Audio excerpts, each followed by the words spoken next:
مشکوک امریکی خاتون سینتھیا ڈی ریچی کی جانب سے FIA کے سامنے اس اعتراف کے بعد کہ وہ پاکستان میں پشتون تحفظ موومنٹ کی سرگرمیوں پر تحقیقات کر رہی ہیں، رکن قومی اسمبلی محسن داوڑ نے سینتھیا سے سوال پوچھا ہے کہ آخر انہیں PTM کی جاسوسی کا ٹاسک کس ادارے نے سونپا ہے۔ دوسری طرف اس حوالے سے ایک اہم ریاستی ادارے کے ایک اعلیٰ افسر کا کہنا ہے کہ سینتھیا کی پشت پناہی میں کوئی ریاستی ادارہ ملوث نہیں، اور اس بات کا قوی امکان ہے کہ اگلے چند ہفتوں میں اس فتنہ پرور عورت کو پاکستان سے بے دخل کر دیا جائے گا۔ پیپلز پارٹی کے رہنماؤں پر ریپ اور ہراسانی کے الزامات اور FIA کو جمع کرائے گئے تحریری بیان میں پیپلز پارٹی اور PTM کے مابین مبینہ ریاست مخالف گٹھ جوڑ کی تحقیقات کے مشن پر مامور ہونے کا اعتراف کرنے کے بعد سینتھیا ڈی ریچی خود مشکلات میں گھر گئی ہیں۔ تنازع کے آغاز میں اپنے تند و تیز بیانات کے بعد اب لگتا ہے کہ سینتھیا ڈی ریچی نے مصلحتاً خاموشی اختیار کر لی ہے۔ کئی TV چینلز پر انہوں نے پہلے پروگرام میں آنے کی حامی بھری اور پھر معذرت کر لی۔ عام لوگوں کے ذہنوں میں یہ سوال ابھر رہا ہے کہ سینتھیا کی ڈوریاں کون ہلا رہا ہے، اور کیا حکومت سینتھیا کے اس دعوے کی تحقیقات کرے گی کہ وہ پاکستان آرمی اور نیشنل کاؤنٹر ٹیررزم اتھارٹی کے ساتھ مل کر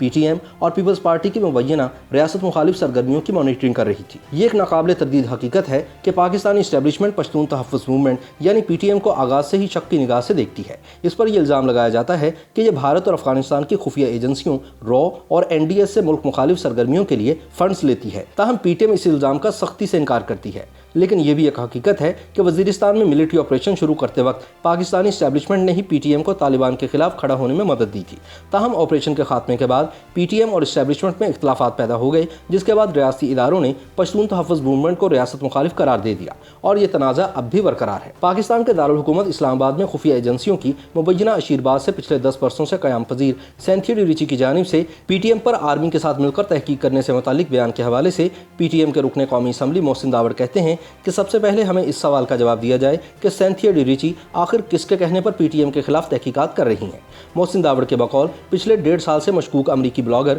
مجھے بے تحاشا ٹویٹس میں ٹیگ کرتی رہی ہیں اور اکثر لوگوں سے میرا رابطہ نمبر بھی مانگتی رہی ہیں۔ کئی لوگوں کے ذریعے انہوں نے مجھ سے ملاقات کے لیے وقت بھی مانگا، لیکن میں نے ہمیشہ انہیں نظر انداز کر دیا۔ سینتھیا کو نظر انداز کرنے کی وجہ بیان کرتے ہوئے محسن داوڑ نے کہا کہ میں سینتھیا کی مشکوک سرگرمیاں دیکھ رہا تھا۔ چونکہ میں ایک سیاسی ورکر ہوں، اس لیے مجھ میں لوگوں کو پرکھنے کی سمجھ بوجھ موجود ہے۔ محسن داوڑ نے کہا کہ میں سمجھنے سے قاصر ہوں کہ آخر سینتھیا ڈی ریچی کس حیثیت سے مجھ سے ملنا چاہ رہی تھی۔ کبھی یہ خود کو صحافی کہتی ہیں اور انویسٹیگیشن بھی کرتی ہیں اور ویلاگز بھی بناتی ہیں۔ ان سے پوچھا جائے کہ یہ اصل میں کیا ہیں اور کس نے ان کو PTM کے خلاف تحقیقات کا اختیار دیا۔ محسن داوڑ نے کہا کہ سینتھیا ڈی ریچی اپنے مذموم عزائم کو لے کر پاکستان کے اصل مسائل سے عوام کی توجہ ہٹا رہی ہیں۔ سینتھیا ڈی ریچی کے اس الزام کے جواب پر کہ پشتون تحفظ موومنٹ کے لوگ ان کے ٹویٹ کے بعد انہیں ہراساں کرنے لگے ہیں، محسن داوڑ نے کہا کہ ہراساں تو سینتھیا PTM کے کارکنوں کو کر رہی ہیں۔ کیا یہ ہراسمنٹ نہیں کہ جب وہ امریکہ میں مقیم گل علی اسماعیل کو لکھتی ہیں کہ ان کو پاکستان میں اپنے والدین کی زندگی کی پرواہ کرنی چاہیے اور انہیں خطرے میں نہیں ڈالنا چاہیے؟ ANP کی سابق رکن قومی اسمبلی اور PTM کی حامی خاتون سیاستدان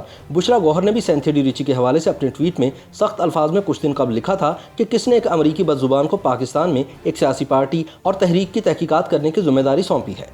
PP اور بلاول بھٹو نے تو ہمیشہ کھل کر پشتونوں اور PTM کے مطالبات اور آئینی حقوق کے لیے ان کی حمایت کی ہے۔ سیاسی و دفاعی تجزیہ کاروں کے خیال میں مشکوک امریکی عورت سینتھیا ڈی ریچی کے اس دعوے نے کہ وہ پاکستانی فوج اور دیگر اداروں کے تعاون سے PTM اور پیپلز پارٹی کی مبینہ ریاست مخالف سرگرمیوں کی تحقیقات کر رہی ہیں، ان کی سرگرمیوں کی قانونی حیثیت اور ان کے خفیہ اداروں سے تعلقات کے حوالے سے بھی سنجیدہ سوالات کھڑے کر دیے ہیں۔ یہ سوال بھی کیا جا رہا ہے کہ ایک مشکوک امریکی عورت کے ذمے یہ حساس ترین ٹاسک کس نے اور کیوں لگایا، اور یہ بھی کہ کیا کسی پاکستانی کو امریکہ جا کر وہاں کی سیاسی قیادت کے خلاف اس طرح کی تحقیقات کرنے کی اجازت مل سکتی ہے؟ واضح ہے کہ سینتھیا کی جانب سے سابق وزیر اعظم محترمہ بینظیر بھٹو شہید کے خلاف لگائے گئے الزامات سے سوشل میڈیا پر شروع ہونے والا تنازع اس وقت مبہم ہو گیا تھا جب ان کی جانب سے سابق وفاقی وزیر داخلہ رحمان ملک کے خلاف ریپ کے الزامات لگائے گئے اور یہ دعویٰ کیا گیا کہ وہ ایک قوم پرست تحریک PTM کے حوالے سے تحقیقات کر رہی ہیں۔ وفاقی تحقیقاتی ادارے کو ارسال کردہ خط میں سینتھیا ڈی ریچی نے اعتراف کیا کہ وہ گزشتہ چند برسوں سے پاکستانی فوج اور دیگر سیکیورٹی اداروں کے تعاون سے PTM کے بارے میں تحقیقات کر رہی تھی، جس کے نتیجے میں PTM اور پیپلز پارٹی کی ریاست مخالف سرگرمیوں کے رابطے سامنے آئے تھے۔ مذکورہ خط کے رد عمل میں ابھی تک پاکستان کے سیکیورٹی اداروں کی جانب سے اس پراسرار امریکی عورت کے غیر ذمہ دارانہ بیانات پر کوئی تبصرہ نہیں کیا گیا، جس سے یہ تاثر ملتا ہے کہ سینتھیا جو کہہ رہی ہیں اس میں وزن ہے۔ اب PTM کے رکن قومی اسمبلی محسن داوڑ نے بھی سینتھیا سے اسی بنیادی سوال کا جواب مانگا ہے کہ آخر ان کے پیچھے کون ہے اور PTM کی جاسوسی کا ٹاسک انہیں کس نے سونپا ہے۔ تاہم جب اس حوالے سے ایک اہم ریاستی ادارے کے اعلیٰ افسر سے بات کی گئی تو انہوں نے کہا کہ سینتھیا کی پشت پناہی میں کوئی ریاستی ادارہ ملوث نہیں، اور اس بات کا قوی امکان ہے کہ اگلے چند ہفتوں میں اس فتنہ پرور عورت کو پاکستان سے بے دخل کر دیا جائے گا۔